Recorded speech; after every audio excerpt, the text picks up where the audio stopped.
నేను నా బతుకు ఇళ్లలో పాచి పని చేసుకొని బతికేదాన్ని అన్నా నేను.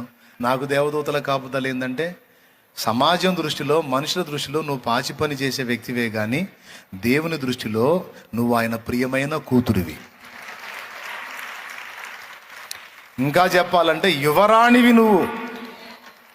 రారాజు నీ తండ్రి, ఆయన ముద్దుల కూతురివి, యువరాణివి నువ్వు. నమ్మితే ధన్యులు, నమ్మకపోతే అన్యులు. అదిగో అదిగో చూడండి, అక్కడ ఆ ఫోటో చూడండి. మారు మనసు పొంది రక్షణ పొందిన బిడ్డ బైబిల్ చదువుకుంటుంది, అక్కడ కూర్చొని. అదిగో దూతల కాపుదల చూడు ఎలా ఉందో అదృశ్య రూపంలో.